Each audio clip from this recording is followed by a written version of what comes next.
नमस्कार, ESPN 9 news आप देख रहे हैं। आपके साथ मैं हूं अक्षय अग्रवाल।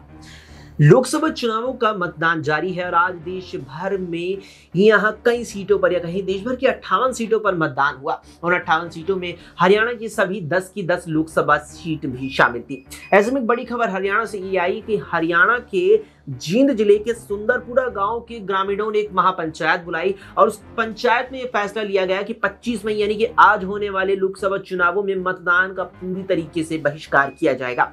दरअसल जींद जिले के सुंदरपुरा गांव के लोगों का कहना है कि उनके क्षेत्र में लंबे वक्त से विकास नहीं हुआ है। यहाँ पर मूलभूत सुविधाएं जैसे कि पानी, बिजली और इससे जुड़ी तमाम सुविधाओं की लंबे वक्त से कमी रही है, जिससे ग्रामीणों को लगातार ही दिक्कत और परेशानियों का सामना करना पड़ा। उस पर ग्रामीणों का कहना है कि लंबे वक्त से यहाँ कांग्रेस की सरकार रही, फिर भाजपा की 10 सालों से सरकार है, लेकिन दोनों तीनों सरकारों में हमारे क्षेत्र में विकास नहीं हुआ और विकास का आलम यह है कि यहाँ मूलभूत सुविधाओं की भी बेहद कमी है। जिसके बाद जींद जिले के सुंदरपुरा गांव के लोगों ने पंचायत बुलाकर आखिरकार ये फैसला लिया कि वो सबसे तो पहले लोकसभा चुनाव का बहिष्कार करेंगे और अपनी संसदीय सीट पर उतरने वाले तमाम पार्टी के उम्मीदवारों को वोट बिल्कुल भी नहीं देंगे। ऐसे में माना जा रहा है कि अगर एक गांव पूरी तरीके से यहां वोट का बहिष्कार करता है तो उससे बड़ा यहां पर फर्क कई उम्मीदवारों की हार जीत को प्रभावित कर सकता है।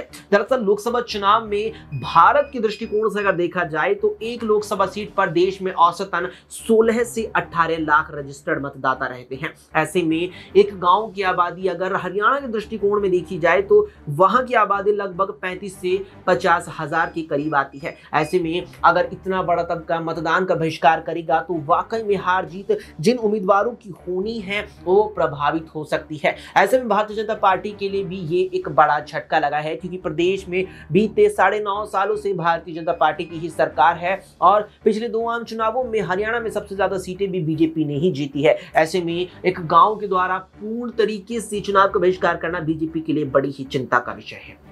फिलहाल के लिए इतना ही। देश दुनिया की तमाम खबरों के लिए देखते रहें एसपीएन 9।